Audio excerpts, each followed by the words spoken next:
प्रणमो अर्हन्ताणं प्रणमो सिद्धाणं प्रणमो आर्याणं प्रणमो अध्यायाणं प्रणमो लोये सव्यसाहुणम् चत्तारि मङ्गलम् मङ्गलम् सिद्धा मङ्गलम् आहुमङ्गलम् केवली पण्णत्तो धम्मो मङ्गलम् चत्तारि लोगुत्तमा अर्हन्ता लोगुत्तमा सिद्धा लोगुत्तमा साहु लोगुत्तमा केवली पण्णत्तो धम्मो लोगुत्तमो चत्तारि शरणं पव्वज्जामि अर्हन्ते शरणं पव्वज्जामि ते शरणं पव्वज्जामि साहु शरणं पव्वज्जामि केवली पण्णत्तं धम्मं शरणं पव्वज्जामि।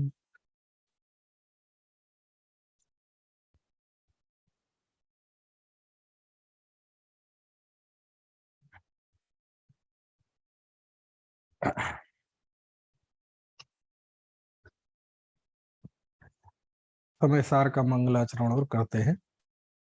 वंदितु सव्व सिद्धे धोवमलमणोवं गदिं पत्ते वोच्छामि समय पाहुड मिणमो सुद केवली भणिदम।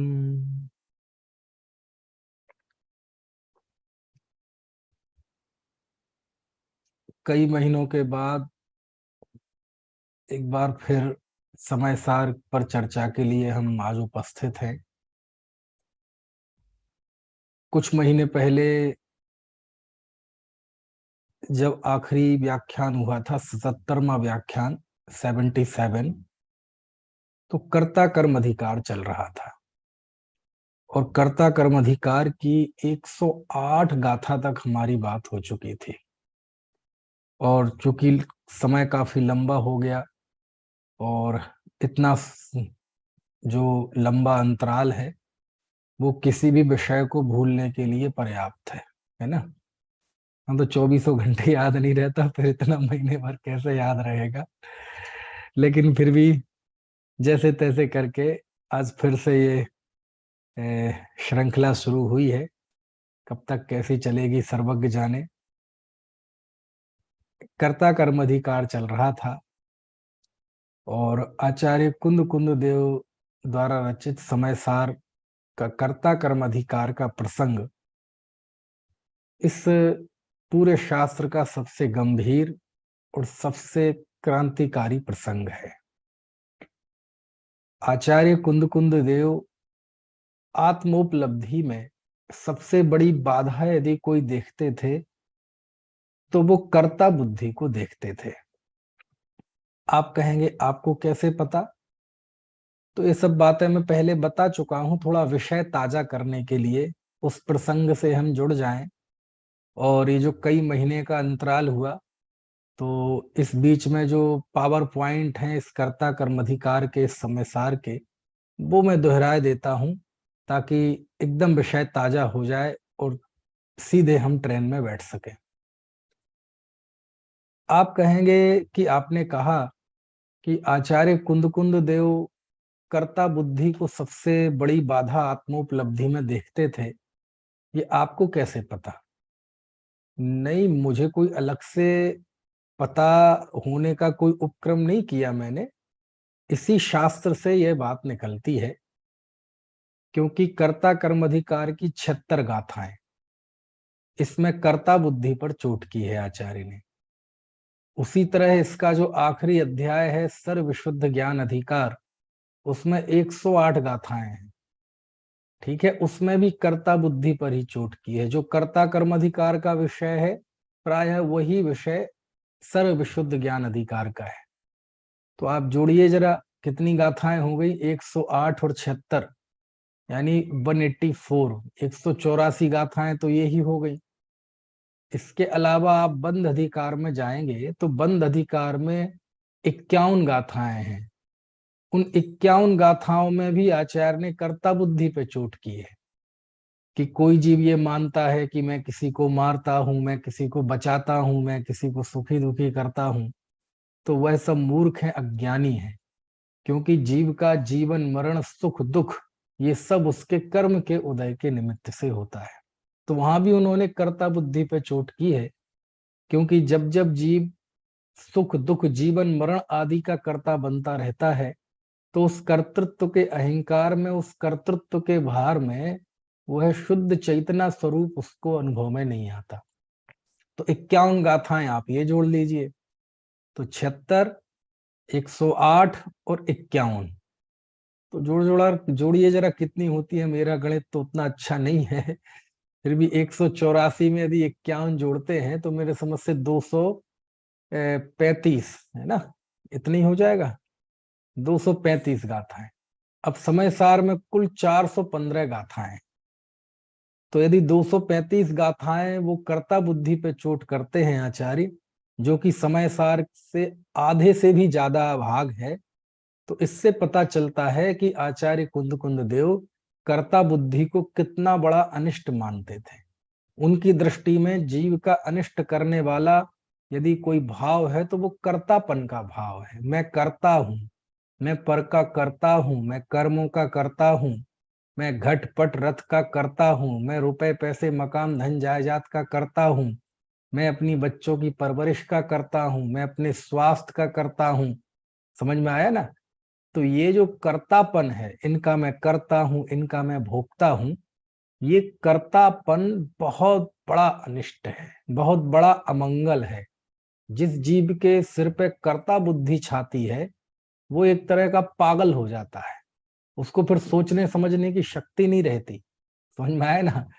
तो आचार्य कुंद कुंद देव ने सबसे ज्यादा यदि चोट की है तो वो कर्ता बुद्धि पे चोट की है। ठीक है, और ये शुरुआत इसकी कर्ता कर्म अधिकार से होती है। ठीक है, अब जब आचार्य कर्ता बुद्धि पर चोट करते हैं और 75वीं गाथा में वो लिखते हैं, कम्मस्य या परिणामम णौकम्मस्य या तहेव परिणामम न करे ए मादा जो जानति सोह बदिड़ाणी। ज्ञानी कौन होता है, क्या है ज्ञानी की पहचान? ज्ञानी की पहचान मतलब सम्यक ज्ञान की पहचान।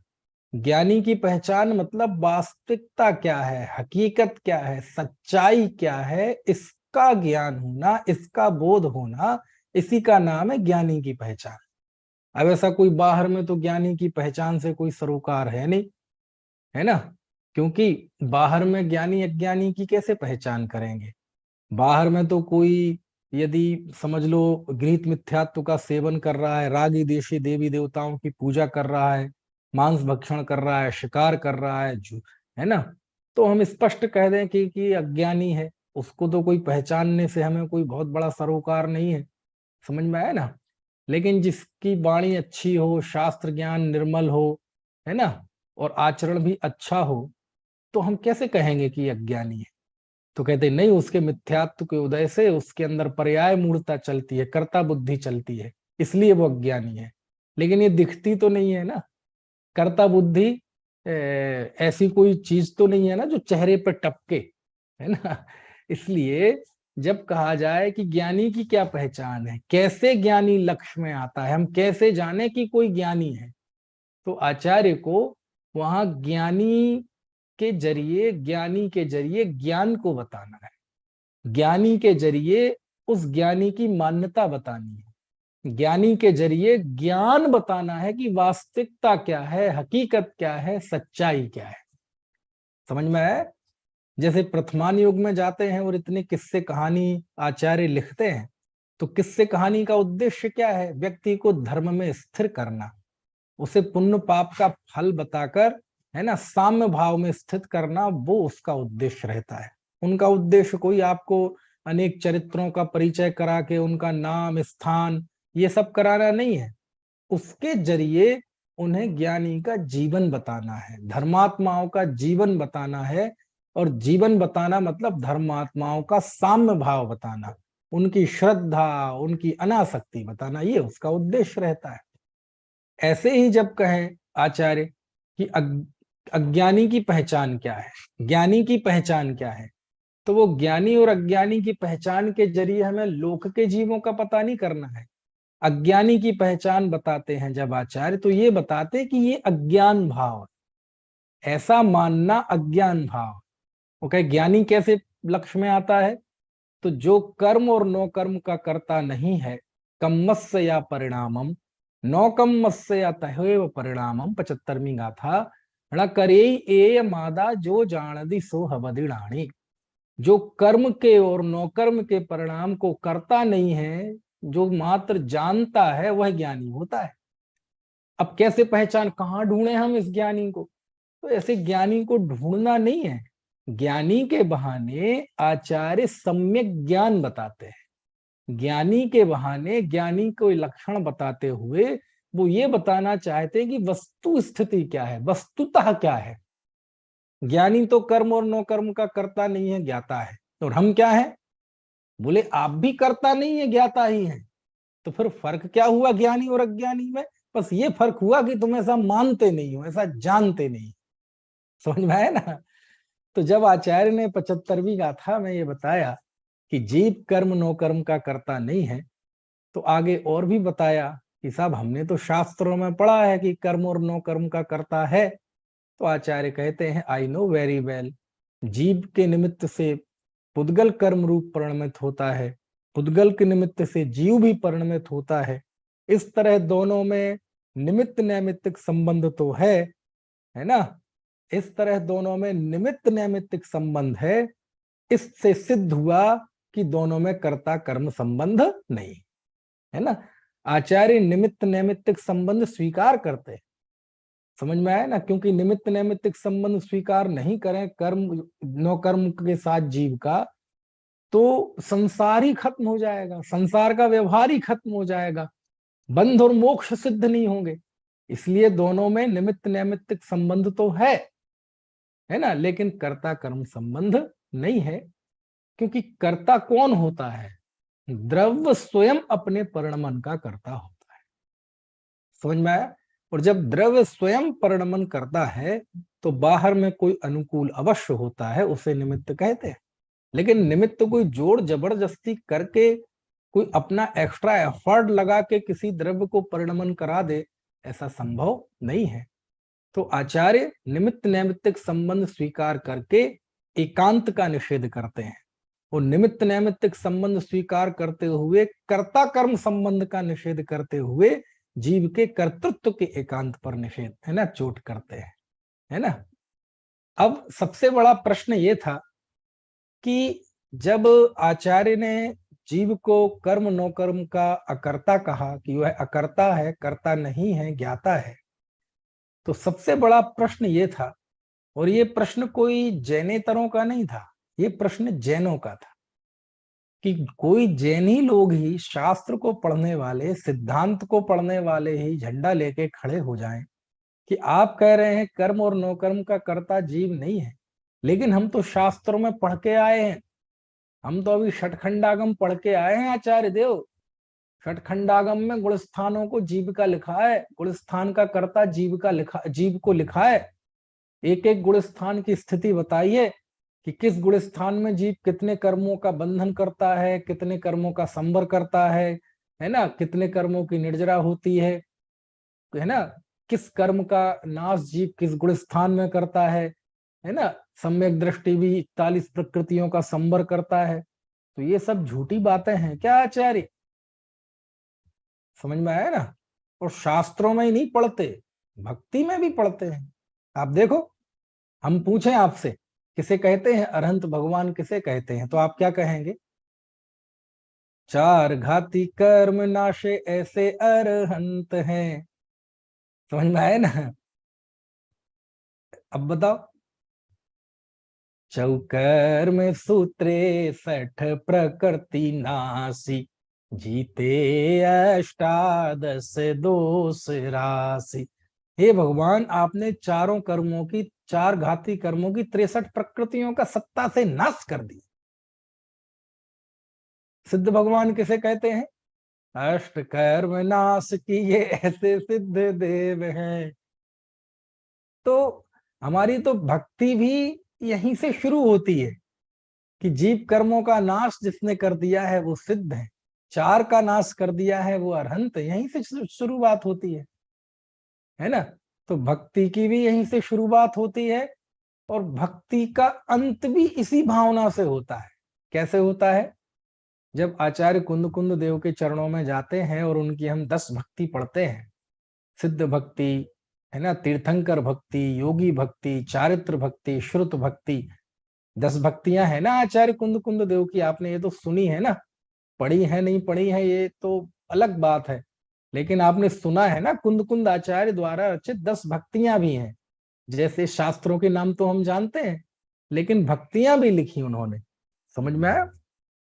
तो जब वो भक्ति लिखते हैं तो भक्ति के अंत में वो एक अंचलिका लिखते हैं, और अंचलिका में लिखते हैं, अपनी भावना व्यक्त करते हैं कि मैं ये भक्ति क्यों कर रहा हूं। तो वो कहते हैं, मोहक खो कम्मक खो बोही लाहो सुगई गमड़ो। समझ में आया ना। समाही मरणम जिण गुण संपत्ति हो मज्ज, कि भक्ति के प्रसाद से मेरे मोह का नाश हो, मेरे कर्म का नाश हो, कम मक खो। तो हम तो भक्ति की शुरुआत भी है ना जीव कर्म के संबंध से ही करते हैं, और अंत भी काय से करते हैं? इसी भावना से कि मेरे कर्मों का नाश। करते हैं कि नहीं? समझ में आया ना। तो हे आचार्य देव, भक्ति की शुरुआत, भक्ति है ना का अंत, और उसके बाद स्वाध्याय की शुरुआत, और स्वाध्याय में भी हम यही करते हैं, प्रकृति है ना। तो कहने का आशय यह है, सिद्धांत पढ़ते हैं तो सर्वत्र ये बात है। तो ये एक बड़ा प्रश्न था आचार्य के सामने, और जब ये प्रश्न था तो इस प्रश्न का समाधान कैसे किया आचार्य ने? तो बार बार बात आ चुकी है कि जहां जहां व्यवहार को कोई उपस्थित करता है तो उस स्थिति में आचार्य एक ही सबका जवाब देते हैं कि ये सब व्यवहार है। क्या है ये सब व्यवहार है, ये परमार्थ नहीं है। तो व्यवहार कहते ही आचार्य ने दो काम कर दिए। पहला काम तो पूर्वाचार्यों का सम्मान बरकरार रखा। भैया, शास्त्रों में जो जीव को कर्म आदि का कर्ता कहा है, आई नो वेरी वेल, वो सारे शास्त्र हमने पढ़ रखे हैं, उनको मैं जानता हूं, कर्म सिद्धांत का भी मुझे ज्ञान है, मुझे गुरु परंपरा से उन सबका ज्ञान प्राप्त हुआ है, खटखंडागम कसाय पाहुड़ आदि का अध्ययन मैंने कर रखा है। तो आप मुझे मत बताओ, ये मैं जानता हूं, लेकिन वो सब क्या है? वो व्यवहार है, वो एक परिस्थिति है कि जब जीव संसार में रहता है तो संसार में उसके ऐसे प्रसंग बनते हैं कि जीव ने यहाँ आरंभ, तीव्र आरंभ परिग्रह का भाव किया और उसे नरक आयु बंधी। आई नो वेरी वेल, मैं इस सिद्धांत को जानता हूं, इस कर्म सिद्धांत को जानता हूं, इसका मुझे ज्ञान नहीं है ऐसा नहीं है, लेकिन ये सब क्या है? ये व्यवहार है। ये क्या है? ये व्यवहार। व्यवहार है मतलब ये कोई पारमार्थिक सत्य नहीं है, शाश्वत स्वरूप आत्मा का ऐसा नहीं है, सदा काल ऐसा नहीं रहेगा। आत्मा सदा काल तो चेतनामय रहेगा, ये शाश्वत सत्य है। तो आचार्य ने, पूर्वाचार्यों ने निमित्त नैमित्तिक संबंध की दृष्टि से संसार का एक परिस्थिति का स्वरूप बताया है कि हाँ, जीव के साथ ऐसी परिस्थिति बनती है, जब वह संसार दशा में रहता है तो कर्म आदि के बंधन का वह निमित्त होता है। I know very well. और ये भी जानता हूं कि वो निमित्त केवल कहने का निमित्त नहीं है। कहने का निमित्त नहीं है मतलब मैं पाप करूंगा तो मुझे ही पाप बंधेगा, है ना। राजेश अजमेरा जी आपको नहीं बंधेगा, आप जो पुण्य करेंगे वो आपको बंधेगा, मुझे नहीं बंधेगा। आपके पुण्य के उदय से आपको लाभ होगा, मुझे नहीं होगा। मेरे पुण्य के उदय से मुझे लाभ होगा, आपको नहीं होगा। मैं यहां भक्ति करूं और आपका सिर दर्द ठीक हो जाए, ऐसा नहीं होगा। समझ में आया ना। तो एक कर्म के उदय आदि की जो व्यवहारिक व्यवस्था है, ये कोई काल्पनिक नहीं है। तीर्थंकर कर्म के उदय जिनके हुआ, उन्हीं के 5 कल्याणक होते हैं, आपके नहीं होंगे, मेरे नहीं होंगे। तो उदय आदि की जो व्यवस्था है वो है, लेकिन वह आत्मा का शाश्वत स्वरूप नहीं है। आत्मा निश्चय से उसका कर्ता नहीं है। तो शास्त्रों में जो इतनी सारी व्यवस्था है वो क्या है? आचार्य कहते वो व्यवहार है। क्या है वो? व्यवहार है। ऐसा कह के आचार्य ने व्यवहार कह के पूर्वाचार्यों का सम्मान भी बनाए रखा, है ना। वस्तु के व्यवहार स्वरूप को वो भी स्वीकार कर रखा, कर लिया, और पारमार्थिक तत्व भी उपस्थित कर दिया। तो एक बहुत बड़ा प्रश्न था, और आज भी होता है, क्योंकि जिनागम स्यादवास शैली में है। वस्तु का स्वरूप अनेकांतात्मक है। जब भी आप वस्तु के एक पक्ष का कथन करेंगे तो तुरंत वस्तु का दूसरे पक्ष हमारे दिमाग में खड़ा हो जाएगा कि क्या वो गलत है क्या। समझ में आए ना। तो अब ये तो जिनवाणी ये केवल समय सार के प्रति नहीं है। प्रश्न तो आप जिनागम के किसी भी ग्रंथ, किसी भी प्रकरण पर ये प्रश्न उठा सकते हैं कि कोई बात निश्चय से करे तो व्यवहार से प्रश्न कर दो, कोई बात व्यवहार की करे तो निश्चय से प्रश्न खड़ा कर दो। ये तो स्यादबाज शैली है। अब आपको यदि समझते हैं, विवेकवान है, तो कहीं प्रश्न चिन्ह खड़े नहीं होंगे। आप समझ जाएंगे कि ये एक नए का कथन है, ये दूसरे नए का कथन है, ये व्यवहार है, ये निश्चय है, ये शुद्ध नए का कथन है, ये शुद्ध नए का कथन है, ये प्रेरणा का कथन है, ये वास्तविक कथन है, ये वस्तु स्वरूप का कथन है। ये सारी चीजें आपको समझ में आ जाएंगी। और यदि जिनवाणी की शैली नहीं समझेंगे तो जगह जगह पे आपको खतरे झेलने पड़ेंगे और संघर्ष खड़े होंगे, है ना। यही तो होता है। तो क्या होता है, जिनागम व जिनवाणी की अपेक्षाएं कहीं लड़ाई का कारण, झगड़े का कारण नहीं है। झगड़े का कारण होता है हमारी कषाएं, और उसको व्यक्त करने के लिए हम जरिया बनाते हैं शास्त्र। समझ में आया ना। वो शास्त्र बना लेते हैं। मान लो उदाहरण के लिए ये सुरेश जी बैठे हैं, ये व्याख्यान कर रहे हैं। अब ये बात निश्चय नहीं की कर रहे हैं अथवा व्यवहार की कर रहे हैं, हमें कषाय है इनसे। क्यों? क्योंकि हम इनके, मान लो, इनके गुरु को नहीं मानते, इनकी आमनाएं को नहीं मानते, या कोई कारण हो सकता है। तो हमें तो जो ये कहेंगे इसके विरुद्ध बोलना है। और ये जो भी बोलेंगे, यदि जैन जैन धर्म, जिन धर्मी है, जैन धर्म का प्रवक्ता है, तो वो जो बोल रहा है उसके विरुद्ध भी शास्त्रों में जरूर लिखा हो। यदि नहीं लिखा है तो समझ लो उसकी प्ररूपणा सही नहीं है। निपुण क्या कह रहा हूं मैं, समझ में आ रहा है क्या कहा मैंने? यदि वो जैन वक्ता है, जैन दर्शन का प्रवक्ता है, तो वो जो कह रहा है वो तो शास्त्र में, आगम में उल्लिखित होगा ही, लेकिन उसके विरुद्ध भी आगम में उल्लिखित होगा। यदि वो उल्लिखित नहीं है उसके विरुद्ध, तो या तो वो आगम नहीं है या वो वक्ता सही नहीं है। क्या कहा? अब ये बात थोड़ी कठिन सी हो गई है। मुझे नहीं समझ में आ रहा कि कितने लोग इस बात की गंभीरता को छू पा रहे हैं। फिर से कह दूं क्या कह रहा हूं मैं? जैन दर्शन का कोई वक्ता जो बात कह रहा है वो बात आगम में जरूर होगी, है ना।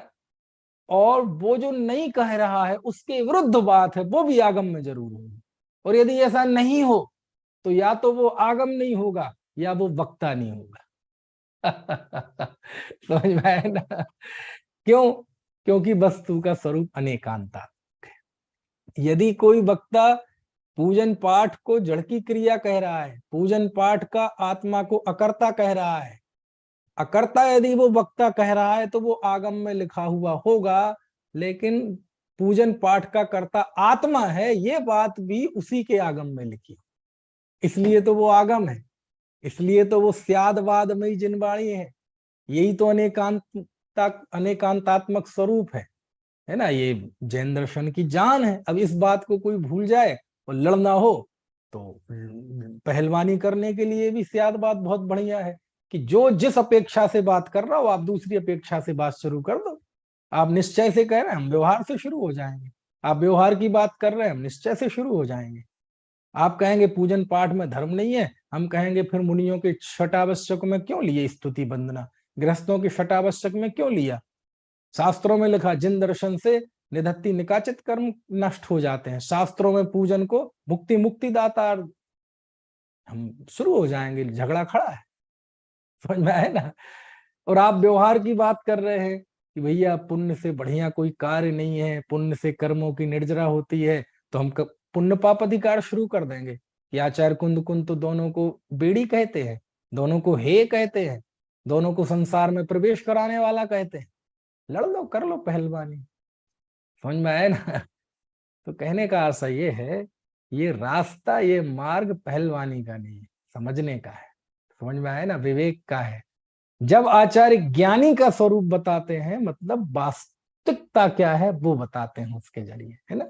तो ये प्रश्न कुंद कुंद देव के सामने भी था कि जब वो कहते हैं जीव कर्म नो कर्म का करता नहीं है, तो कहते हैं हम तो शास्त्रों में पढ़ के आए, अब भी पढ़ के आए, आपके प्रवचन में आने के पहले ही है आचार्य देव, हम मंदिर में बैठ के उसी का अध्ययन कर रहे थे। और हम अकेले नहीं कर रहे थे, ये 50 लोग साथ में थे हमारे। बोलो अभी हम पढ़ के आए कि नहीं कि जीव गुण स्थानों का करता है, अनंत भगवान ने 4 घाती कर्मों का नाश किया, तो उनके समर्थन में हाथ भी खड़े हो जाएंगे, हाँ जी पढ़ के आए, बांच रहे थे, सब लोग सुन रहे थे, समझ में आए ना।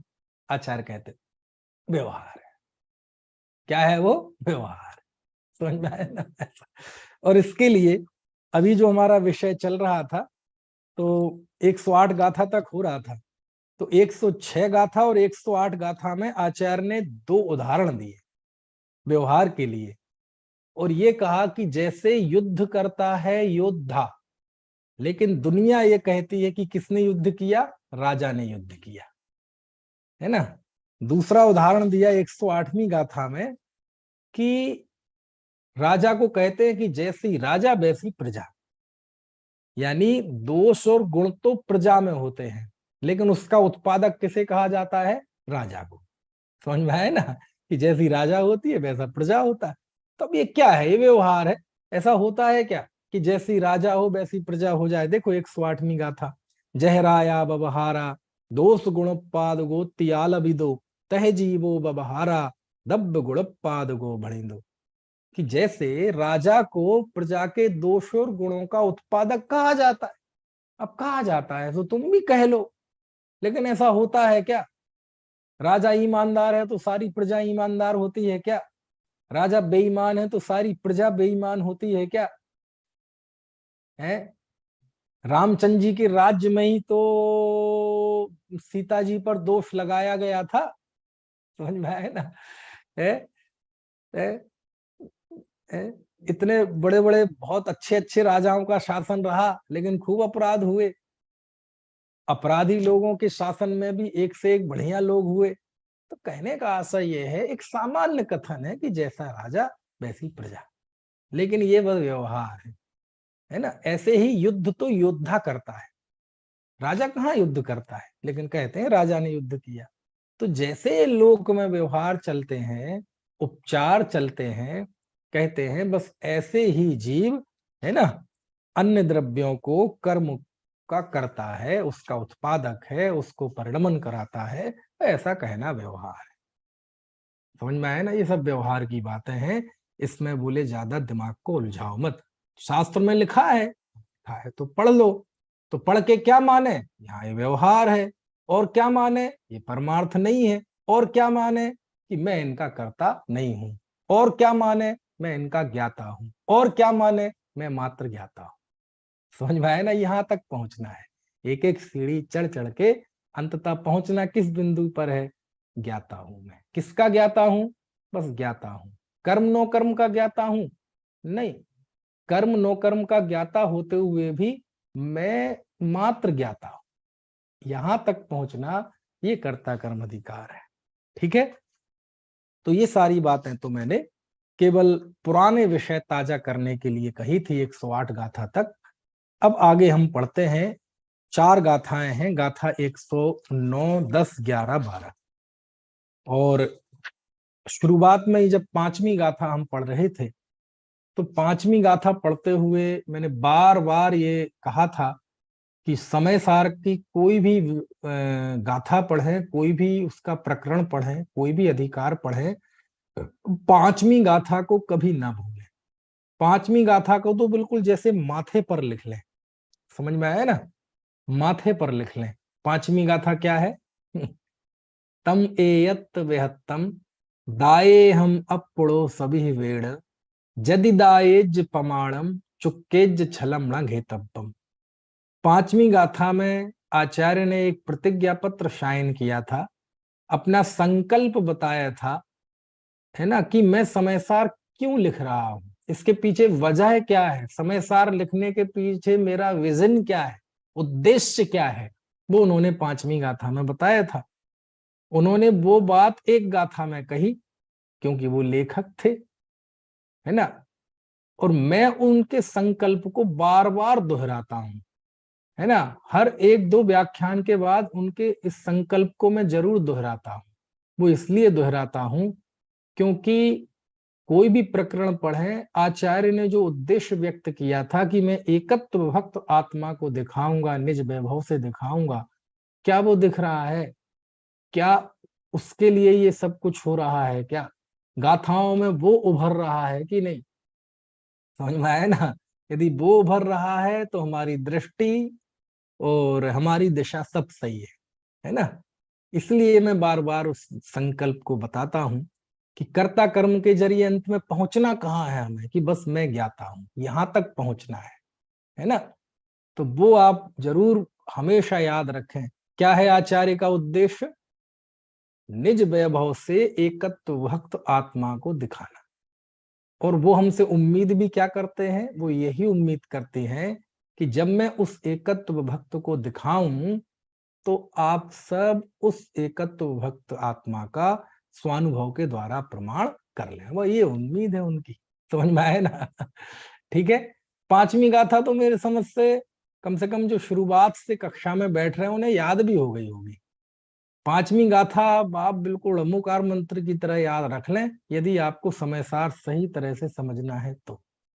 क्योंकि बहुत कम होता है कि कोई आचार्य स्पष्ट रूप से जब कोई रचना प्रारंभ करें तो एकदम स्पष्ट रूप से खुल्लम खुल्ला, बिल्कुल डंके की चोट अपना उद्देश्य बताएं कि मैं ये क्यों लिख रहा हूं।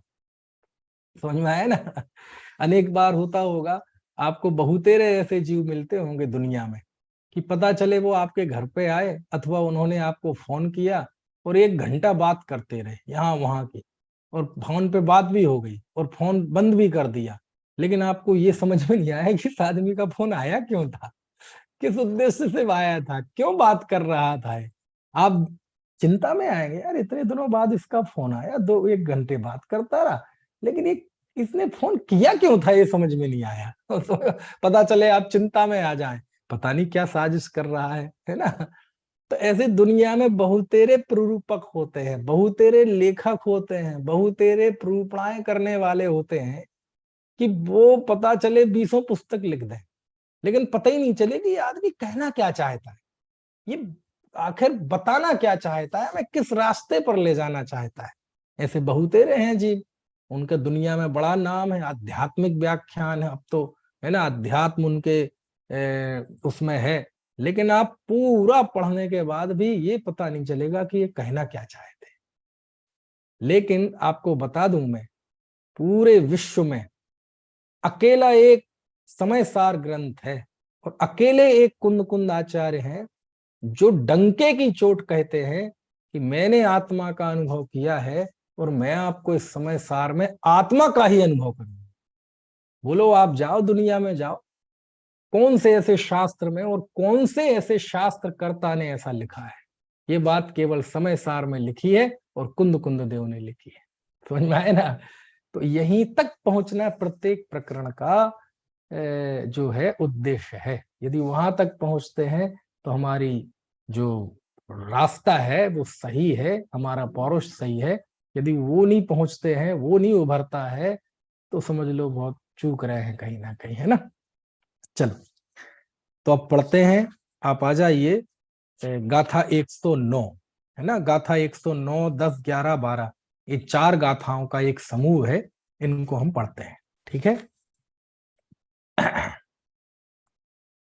तामण्ण पच्चया खलु चौरो भणन्ति बंध कत्तारो मिच्छत्तम अविरमणम कसाय जोगाय बोधब्बा ते सिंपुणो विययिमो भणिदो भेदो दुतेरसवेयप्पो मिच्छादिट्ठी आदि जाब सजोगिस चरमंतम एदे अचेदणा खलु पोगलकम उदय संभवाजम्हा ते जदि करेन्ति कम्मम णबिते सिंवेद गो आदा गुण सन्निदादु एदे कम्मम कुब्बंति पच्चया तम्हा जीवो कत्ता गुणाय कुब्बंति कम्माणि। अब ये 4 गाथाएं हैं, पाठ आप कर लेना, क्योंकि आप बोल भी रहे होंगे तो मुझे सुनाई नहीं दे रहा था, है ना। चलिए, अब ये पहले इनका आप ये समझ लो कि ये गाथा क्यों आई है, किस तरह से आई है। ये गाथा इसलिए आई है कि वही बात है कि कोई खड़ा हो जाए सामने से, कि हमने आपका आचार्य देव उदाहरण भी समझ लिया, योद्धा का उदाहरण दिया आपने, राजा प्रजा का उदाहरण दिया, उदाहरण पहले भी दिए हैं, लेकिन फिर भी शास्त्रों में कर्ता तो कहा है ना। समझ में आए ना, ये जो जीव के क्रोध आदि हैं, फिर इनको कर्ता कौन है, समझ में आया ना। आखिर बंधन होता कैसे है, आखिर ये संसार चलता कैसे है। आप तो कह रहे हैं कि जीव करता नहीं है, करता नहीं है तो ये संसार कैसे चल रहा है, क्योंकि आंखों से तो संसार दिख रहा है, भगवान आत्मा कहाँ दिख रहा है। आप देखो, आंखों से देखते हैं तो आपको क्या दिखता है, जैसे मनुष्य जाते हुए दिख रहे हैं, आप हमें देख रहे हैं, हम आपको देख रहे हैं, तो ये संसार दिख रहा है ना, ये बंधन दिख रहा है ना। इतने पेड़ पौधे देखते हैं आप, पशु पक्षी कीड़े मकोड़े देखते हैं, तो ये बंधन साफ साफ दिख रहा है। तो प्रश्न ये है कि जीव तो करता है नहीं, तो फिर इस बंध का कर्ता कौन है। समझ में है ना, ये संसार का कर्ता कौन कौन करता है इसे। दूसरी जगह जाएंगे तो कहने लगे भगवान करता है, वो तो आप मानते नहीं है। समझ में आया ना, भगवान करता है नहीं, और जीव करता है नहीं, और बंधन है ही नहीं। आया समझ में, भगवान करता है नहीं, आप जीव आत्मा करता है नहीं, और बंधन है ही। तो फिर प्रश्न ये है कि इस बंधन का कर्ता कौन है, ये संसार का कर्ता कौन है। क्योंकि बंधन का कर्ता सिद्ध होगा तो मुक्ति का कर्ता सिद्ध होगा, बंधन सिद्ध होगा तो मुक्ति सिद्ध होगी।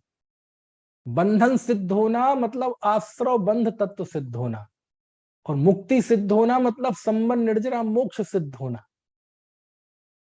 और तत्व तो आप खुद भी बता के आए हैं, आचार्य देव आप भी जानते हैं, 7 तत्व 9 पदार्थ सब आप जानते हैं। तो प्रश्न ये है कि इस बंधन का कर्ता कौन है।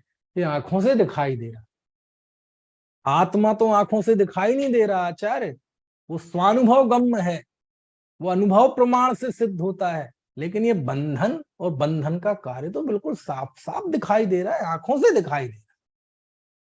समझ में आया, कोई जन्म से सुखी है दुखी है, कोई गोरा है कोई काला है, ये कर्म की व्यवस्था में स्पष्ट दिखाई दे रही है, साफ साफ दिखाई दे रही है। कोई स्त्री है कोई पुरुष है, ये साफ साफ कर्म की व्यवस्था दिखाई दे रही है।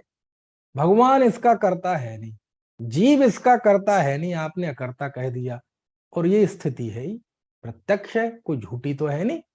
बंधन झूठा हो, मोक्ष झूठा हो, कल्पना हो, ऐसा तो है नहीं। ठीक है, प्रश्न समझ में आया मेरा। क्या प्रश्न है कि ये संसार ये बंध भगवान करता है नहीं, आत्मा करता है नहीं, और कल्पना है नहीं, तो इसका कर्ता कौन है, एक बड़ा प्रश्न है। समझ में आया। उसका जवाब आचार्य इन गाथाओं में देते हैं। देखो जरा अर्थ देखते हैं, फिर इन पे बात करेंगे, है ना। देखो आचार्य लिखते हैं, खलु सामण्य पच्चया खलु। खलु तो आप जानते ही हैं, खलु का अर्थ बताया था पहले भी, खूब व्याख्या की थी खलु की। खलु मतलब वास्तव में, खलु मतलब हकीकत, खलु मतलब इसका कोई अपवाद नहीं है, खलु मतलब कोई तर्क वितर्क इसको खंडित नहीं कर सकता। खलु मतलब बिल्कुल रियलिटी, बिल्कुल। सोना कितने कैरेट होता है सोना शुद्ध? 24 कैरेट। चलो परसेंट की भाषा में कह लो 100%। समझ में आए ना? 24 कैरेट मतलब इसमें कोई मिलावट नहीं है, इस बात में बिल्कुल खरी बात है। कौन सी? खलु। मैं खलु पे बड़ा मतलब रीझता हूं सब। आपने देखा वो पहले भी गाथाओं में जहां जहां खलु शब्द आता है तो मुझे थोड़ा ठहरने का मन करता है। खलु क्या है? खलु क्या है वास्तव में? खलु कहे मतलब आचार्य हृदय खोल रहे हैं। खलु आचार्य कहें तो आप ये समझ लेना कि आचार्य आपको ये सांसारिक व्यवहार से, सांसारिक शिष्टाचार से, संसार के बंधनों से, संसार की बातों से ऊपर ले जाना चाह रहे हैं। और जब वहां ले जाना चाहते हैं तो आचार्य कौन से शब्द का प्रयोग करते हैं? खलु। खलु, समझ में आया ना? खलु आज वो उंगली है जिसको पकड़ के, खलु मतलब खलु ऐसी उंगली है जिसको पकड़ के, है ना, वो आपको अपने पास बुला लेते, मतलब परमार्थ में ले जाते हैं। देखो क्या लिखते हैं, खलु वास्तव में, हकीकत में, वास्तविकता सुननी है ना। लोक में भी देखो, जब कितना बढ़िया रहता है, आपको कोई बहुत गहरी बात बतानी है तो किसी को आप सीधे नहीं बताते, थोड़ा संजीदा होते हैं, थोड़ा बातचीत करते हैं, और फिर कहते वास्तविकता बताऊं तुम्हें, सुनना चाहते हो, हकीकत सुनना चाहते हो, पक्का जी कर लेना। 56 इंच का कलेजा चाहिए सुनने के लिए, तुम्हारे पैर से जमीन भी खिसक सकती है। इतनी मर्यादाएं, इतनी हम है ना बताते, फिर कहते अब तुम सुनो वास्तविकता क्या है। तो ऐसे ही आचार्य खलु, सुनना है वास्तविकता, सुनना है परमार्थ, सुनना है, जानना चाहते हो वस्तु का सार्वभौमिक सार्वकालिक स्वरूप, इस बंधन की हकीकत जानना चाहते हो, और आचार्य की 5वीं गाथा को उपस्थित करके कहे भगवान आत्मा के दर्शन करना चाहते हो, तो कहते हैं सुनो खलु वास्तव में, सामण्य पच्चया चौरो भणंति बंध कत्तारो। भणंति कहते हैं, अब इतना तो आप मेरे साथ सीख गए होंगे, भणादि एक वचन कहता है, और भणंति कहते हैं, बंध कत्तारो बंध के कर्ता, चौरो चार, क्या चार? सामान्य पच्चया, सामान्य प्रत्यय, चार सामान्य प्रत्ययों को बंध का कर्ता कहते हैं। समझ में आया ना? ठीक है। अब प्रश्न उठता है, चार सामान्य प्रत्यय कौन से हैं? तो अगली पंक्ति, मिच्छत्तम मिथ्यात्व, अविरमणम अविरमण, कसाय कषाय, जोगा योग, या, ठीक है, या तो चा के अर्थ में है, कषाय और योग बोधब्बा, इनको जानना चाहिए।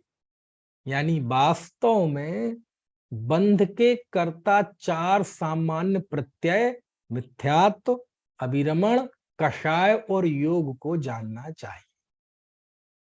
बंध के कर्ता कौन है? ये बंध के कर्ता है। यानी बंधन के मूल में क्या है?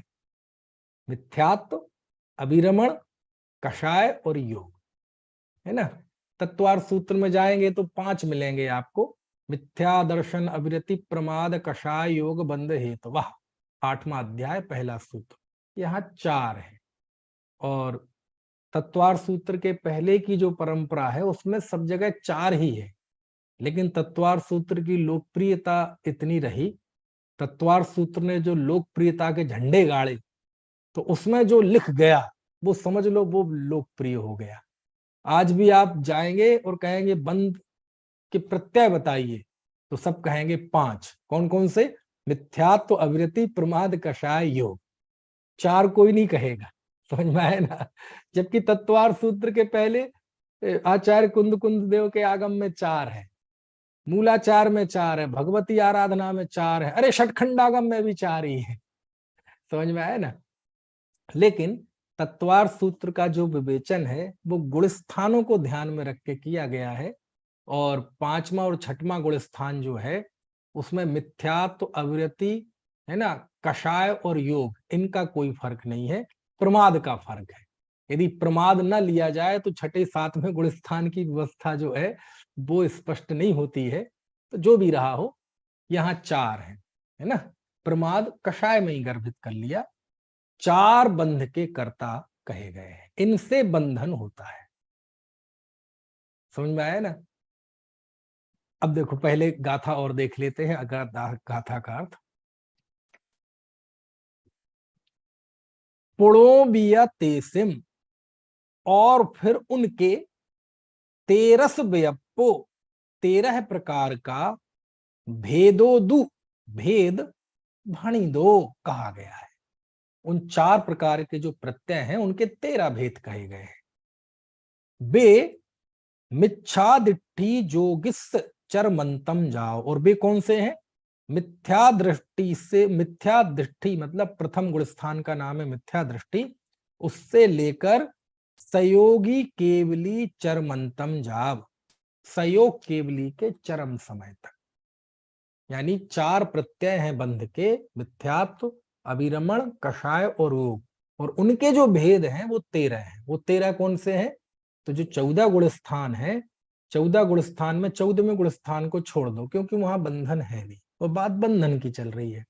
तो 13वें गुण स्थान के अंतिम समय मिथ्या दिट्ठी आदि, मिथ्या दृष्टि से लेकर जाओ सजोग केवलस्य चरमंतम, सयोग केवली के चरम समय तक, क्यों, जिसके बाद अगला 14वां गुण स्थान हो जाए उसके पहले तक, ये उसके 13 भेद कहे गए हैं। किनके? उन 4 प्रकार के प्रत्यय के। अभी यहां कोई चौंकाने वाली बात नहीं है, वो और थोड़ी आगे आओ। ए दे अचेदणा खलु, देखो अब फिर से खलु आ गया। अब इसमें भी पहले तो यही वास्तविकता बताई कि ये 4 प्रत्यय बंध के कर्ता कहे हैं, और वो 4 प्रत्यय के ये 13 भेद हैं। अब फिर से एक वास्तविकता बताते हैं। अब ये वास्तविकता बताने के लिए ही वो वास्तविकता थी। तो देखो क्या लिखते हैं। ए दे अचेदणा खलु, पोगल कम्मस्तुदया संभवा जम्हा, तेजदि करंति कम्मम रविते सिंबेद को वादा। ए दे, ये मतलब ये मिथ्यात्व आदि बंध के प्रत्यय, ये खलु निश्चय से, अचेदना, अरे ये अचेतन है। मिथ्यात्व, अविरति, प्रमाद, कषाय और योग, आचार्य कह रहे खलु वास्तव में ए दे, ये अचेदना, ये अचेतन है। ठीक है। जम्मा, क्योंकि, क्यों है अचेतन? क्यों है अचेतन? मिथ्यात्व, मिथ्यात्व का भाव, अविरमण का भाव, कषाय का भाव, योग, ये अचेतन है। क्यों है अचेतन? तो आचार्य कारण बताते हैं। जम्हा, क्योंकि पोगल कम्मुदय संभवा, ये सभी पुद्गल कर्म के उदय से होते हैं। मिथ्यात्व का परिणाम मिथ्यात्व कर्म के उदय से होता है। कषाय का परिणाम कषाय कर्म के उदय से होता है। जीव के होने से नहीं होता कि जीव है इसलिए मिथ्यात्व है, क्योंकि जीव तो सिद्ध भी है, उनके क्यों नहीं होता मिथ्या? क्योंकि उनके कर्म का उदय नहीं है। लेकिन कर्म का उदय होता है तो मिथ्यात्व होता है। जीव होता है इसलिए मिथ्यात्व होता है, ऐसा नहीं। मिथ्यात्व नहीं होगा तो जीव भी नहीं होगा, ऐसा नहीं। कर्म का उदय होता है तो मिथ्यात्व का, कषाय का, आदि का परिणाम होता है, इसलिए उसे पुद्गल का कहा। देखो पोगल कमुदय संभवा जम्हा, क्योंकि ये पुद्गल कर्म के उदय से उत्पन्न होते हैं। एदे अचेदना खलु, इसलिए अचेतन है वास्तव में। अब देखो, ते यदि करंती कम्मम, यदि, यदि मतलब यदि, ते वे प्रत्यय मिथ्यात्वादि, कम्मम कर्म को, करंती करते हैं। अब जब मिथ्यात्व आदि उनको करते हैं तो रवि सिम वेद को वादो, तो सिद्ध हो गया कि आत्मा उसका वेदक नहीं है, आत्मा उसका वेदन करने वाला नहीं है ना, ऐसा। तो फिर और क्या हुआ, गुण सन्निनादु एदे, गुण सन्निनादु एदे मतलब क्योंकि गुण स्थानों को यहां गुण कहा है। क्या कहा है, गुण। तो गुण नामक, है ना, यानी गुणस्थान नामक पच्चया जो प्रत्यय है, कम्मम कुब्बंती वे कर्म को करते हैं। तम्हा इसलिए, जीवो अकत्ता, नीचे की गाथा में वो आ साइलेंट है। इस प्रकार जीवो अकत्ता, जीव अकर्ता है। गुणाया कुब्बंती कम्माणी, ये जो गुणस्थान है ना, यही कर्मों को करते हैं। समझ में आया ना। ऐसी ये 4 गाथाएं हैं। क्या कहा गया है इसमें, इन गाथाओं में ये कहा गया है, बिल्कुल सीधे सीधे शब्दों में कहें तो, मिथ्यात्व आदि 4 और इनको भेद कर लो तो गुणस्थान, जो 13 गुणस्थान है, ये बंध के करता है, जीव बंध का करता नहीं। समझ में आया ना। क्यों, क्योंकि ये सब पुद्गल कर्म के उदय से होते हैं। अब ये प्रश्न खड़ा हो जाता है, अब घबराना मत, है ना, क्योंकि थोड़ा सा संजीदा होना पड़ेगा इसके लिए। आप कहेंगे ऐसा कैसे हो गया, ऐसे कैसे, गुणस्थान कर्म के करता है, जीव कर्म का करता नहीं है। बोले हाँ, जीव कर्म का करता नहीं है। क्यों नहीं है, तो इसके लिए शुरू, पता नहीं कौन से व्याख्यान में 3-4 बिंदु बताए थे मैंने, कि मान लो ये राग का परिणाम है, ये रूमाल राग का परिणाम है। सुनना ध्यान से, भेद विज्ञान की बात चल रही है, अभ्यास कर रहे हैं। ये राग का परिणाम है, ठीक है। अब इस राग के परिणाम का हमें ये सुनिश्चित करना है कि ये किसका है, ये जीव का है कि कर्म का है। समझ में आया ना, ये जीव का है कि कर्म का है।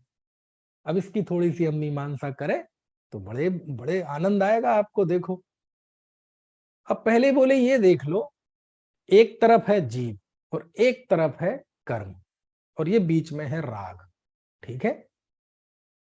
स्थिति समझ गए आप। एक तरफ है भगवान आत्मा, जिसको दिखाना है आचार्य, जो बंद मोक्ष से पार है, गायक है वो। बीच में है राग, मोह, कषाय, और इस तरफ है कर्म। कर्म कह लो अथवा मिथ्यात्वादि 4 प्रत्यय कह लो अथवा गुणस्थान आदि कह लो, ठीक है। अब हम ये देखें कि ये राग, ये आत्मा का है या कर्म का है। तो कहते ऐसा कहें, किसी से मत पूछो, ज्यादा ज्यादा अक्ल मत लगाओ। बोले अपन क्यों यहां वहां से डाटा कलेक्शन करते फिरें, ऐसा करें ना, इस राग से ही पूछ लेना कि तू आया कहां से है। क्या कहा, बोले यहां वहां से डाटा कलेक्शन करने से क्या फायदा है, इस राग से ही पूछ लेते हैं ना कि तू आया कहां से है भाई। तो राग को देखो, बोले देखें भाई ये कहां से आता है, किसके इशारे पर काम करता है, कौन इसका मास्टर माइंड है, किसका गुर्गा है ये। समझ में आए ना। आज की भाषा में कहें, किसका गुर्गा है ये, किसका, है ना। क्योंकि इसमें तो दम दिखती नहीं, ये जरूर कहीं ना कहीं ऊपर से किसी के इसके तार जुड़े हुए हैं। तो कहते राग का विचार करो कि ये राग कहां से आया, कैसे आया। तो कहते हैं लगाओ जरा कि इसका व्याप्ति संबंध किसके साथ है। व्याप्ति संबंध मतलब, व्याप्ति संबंध से आशय ये होता है कि जहां जहां धुआं है वहां वहां अग्नि है, जहां अग्नि नहीं है वहां धुआं भी नहीं। ये व्याप्ति संबंध कहलाता है। इसी को कहते हैं अविनाभाव संबंध, एक के बिना दूसरे का ना होना।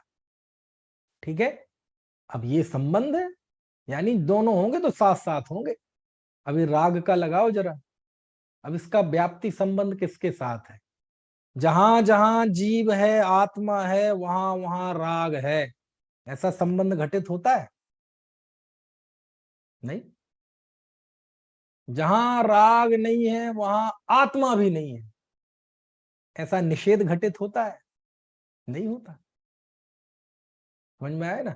जहां जहां आत्मा है वहां वहां राग है। यदि ऐसा हो जाएगा ना तो कभी कोई बीतरागी सर्वज्ञ नहीं होगा। भगवान है लेकिन उनके राग नहीं है। और उल्टा, जहां राग नहीं है वहां आत्मा भी नहीं है। यदि ये सत्य हो जाए तो क्या स्थिति होगी कि भगवान के राग नहीं है तो क्या जड़ हो गए? क्या चेतन नहीं रहे? बौद्ध मत का प्रसंग आ जाएगा, है ना? अब यहां लगाओ, आत्मा के साथ तो इसका नेचर मैच कर नहीं रहा। आत्मा के साथ तो इसकी जो प्रकृति है, स्वभाव है, वो तो मेल खा नहीं रहा। अब जरा कर्म के साथ देखो, जहां जहां राग होता है वहां वहां कर्म का उदय होता ही होता है। क्यों? क्योंकि यदि ऐसा ना हो, कर्म के उदय के बिना राग हो जाए, तो आत्मा का राग स्वभाव बन जाएगा। क्योंकि स्वभाव कहलाता ही वो है जो पर के निमित्त के बिना ही हो, जो अपने से हो, उसका नाम स्वभाव है। तो राग जब भी होगा वो कर्म के उदय के बिना नहीं होगा, और कर्म जब जब होगा तो वो राग के बिना नहीं होगा। समझ में आया ना? कभी कर्म का बंधन बिना राग के होता है, बिना कषाय के होता है ना? प्रकृति और प्रदेश बंधो तो हो भी जाए योग से, लेकिन उसमें जो रस पड़ता है वो तो कषाय से ही पड़ता है। तो राग और कर्म का अविनाभाव संबंध है। समझ में आया ना? ये नहीं टूट सकता। इसलिए इस दृष्टि से देखा जाए तो राग का संबंध किसके साथ बैठता है? कर्म के साथ। दूसरी बात, जब भी राग होगा वो कर्म की अधीनता से ही होगा। राग को होने के लिए कर्म की जरूरत है, कर्म को होने के लिए राग की जरूरत है। लेकिन ऐसी पराधीनता क्या जीव के है? जीव को अपना अस्तित्व बनाए रखने के लिए कौन से राग की जरूरत है? किसी राग की जरूरत नहीं है। यहां तक कि जीव को अपना अस्तित्व बनाए रखने के लिए किस राग के नाश की जरूरत है? राग रहे भी तो भी जीव बना रहता है प्रभु परमात्मा। राग का नाश हो जाए तो भी प्रभु परमात्मा है। यानी जीव के अपने अस्तित्व के लिए राग के होने अथवा नहीं होने से कोई फर्क नहीं पड़ता, लेकिन कर्म को पड़ता है। राग नहीं होगा तो कर्म भी नहीं होगा, और राग होगा तो कर्म भी होगा। समझ में आया ना? सारी स्थिति स्पष्ट है। इसलिए आचार्य कह रहे हैं कि ये मिथ्यात्व आदि पुद्गल क्यों हैं? बोले पुद्गल कर्म के उदय से होते हैं, इसलिए पुद्गल है। यदि जीव के कारण से ये होते होते तो ये राग नहीं होता, फिर तो वीतराग परिणाम होता। अभी वो भी ना कहो तो आत्मा के कारण से कोई कार्य होता तो आत्मा तो सदा काल चेतनामय है। चेतना उसका कार्य है, हर स्थिति में, हर परिस्थिति में, निगोद अवस्था में रहे, मोक्ष अवस्था में रहे, वो उसका कार्य है, वो कभी नष्ट नहीं होता। आत्मा कभी अपनी चेतना के बिना नहीं रहता, चेतना आत्मा के बिना नहीं रहती। समझ में आया ना?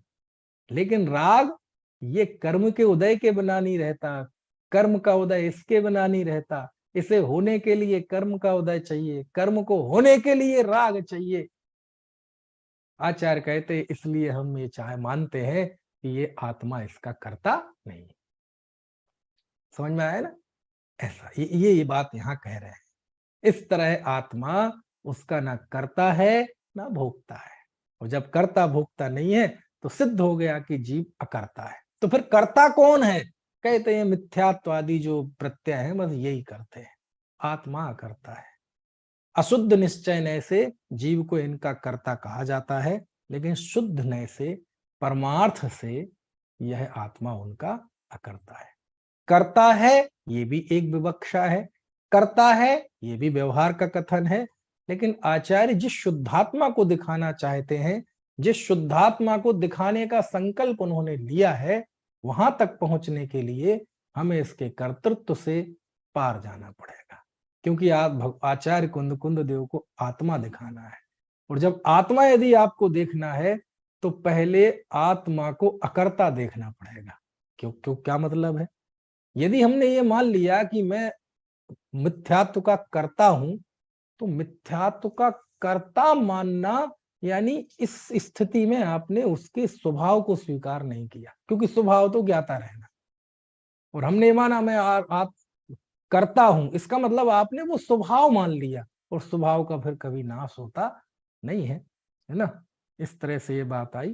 तो आखिरी में बात थोड़ी सी कठिन हो गई हो तो चिंता मत करें, कल अपन और सरल कर लेंगे, घबराना मत, है ना।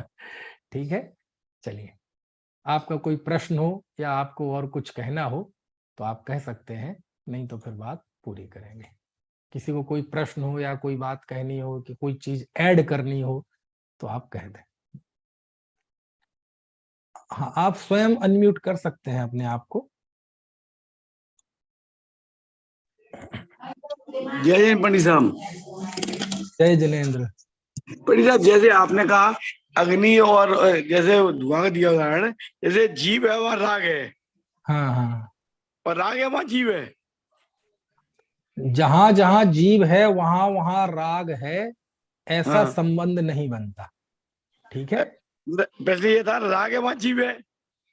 नहीं वहां तो होगा जहां राग है वो, क्योंकि वो सर्वथा की बात नहीं है ना, सर्वथा उसका करता है ऐसा थोड़ी है। अभी दूसरा नए खड़ा होगा तो उसे करता कहेंगे, है ना। ठीक है पंडित साहब, अच्छा लगा। आप बहुत दिन बाद आज आपकी परिचय मिल लेंगे। नहीं, मुझे भी अच्छा लग रहा है। थोड़ा बीच में स्वास्थ्य की प्रतिकूलता थी, आना जाना काफी रहा, इस वजह से नहीं हो पाया, लेकिन अब कोशिश करेंगे ये भी चलती रहे, है ना। अब ये रेगुलर पंडित साहब चलता रहे। भावना अलग चीज है, होनहार अलग चीज है। है ना। भावना तो हमारी भी यही रहती है, लेकिन चलिए। अरे अब जब आत्मा मिथ्यात्वादी का कर्ता नहीं है, है ना, तो अपने क्लास के कर्ता कहाँ रहे। वह जो हो रहा है जानते हैं। बताइए, सही। और बताइए, किसी को कुछ प्रश्न हो। जैजनेन्द्र मनीष मनीष जैजनेन्द्र हाँ हाँ, जय मनीष जी, जिनेन्द्र। जैजनेन्द्र मनीष जी, आज मैंने फर्स्ट क्लास लिया, बट मेरे को ना बहुत टफ लग रहा है। मुझे इतना जल्दी समझ में नहीं आ रहा कुछ भी। ए, ए, मैं अभी देख नहीं पा रहा हूँ आप कौन बोल रहे हैं, वीडियो शायद चालू नहीं है आपका, है ना। हाँ जी। अब देखो, जुड़े रहिए थोड़ा, है ना। अच्छा, अब हाँ हाँ, अब क्योंकि इसका कोई अल्टरनेट तो है नहीं, नहीं समय जैसे सार अगर समझ थोड़ा सा पीछे का समझना हो तो कैसे थोड़ा सा समझ में आएगा इसके लिए? यूट्यूब पे सब कक्षाएं पड़ी हुई हैं, 77 व्याख्यान है, ये 78वां अच्छा, व्याख्यान है समय सार का। तो आप पीछे ओके, से थोड़ा सा रिवर्स करके यदि अपडेट होंगे तो और आनंद आएगा। और चूंकि ठीक अब ये ठीक। गाथाएं भी चल रही हैं, तो थोड़ा सा, अब मेरी आदत ये है गाथाओं से जुड़ के चलना। तो गाथाओं यहाँ सरल होगा तो चर्चा भी सरल होगी, और यहाँ कठिन आ जाएगा तो चर्चा भी कठिन हो जाएगी। अपने हाथ में कुछ नहीं है, समझ में आए ना। और कोशिश चलो तो करेंगे, आप बने रहिए, कोशिश करेंगे और सरल करने की। आज जो बात आई कल और करेंगे थोड़ी सी, ठीक है। ठीक लेकिन है, हो ठीक। जाएगी, समझ में आ जाएगी। यानी समय सार बहुत सरल शास्त्र है, बहुत अच्छा, सरल शास्त्र है। बस थोड़ी अपन पढ़ने वालों में सरलता और धैर्य हो तो बहुत सरल है ना। ठीक। तो आप हाँ, बने पढ़ रहिए, लेंगे। और सरल करेंगे, कल से कोशिश करेंगे, है ना। हाँ बताइए, और किसी को कोई प्रश्न हो। हिंदी में बोलिए पंडित जी। है, हिंदी अनुवाद। हाँ हाँ बोलिए। बात कही उन्होंने बोला सर करेंगे, जुड़े रहो, छोड़ना मत।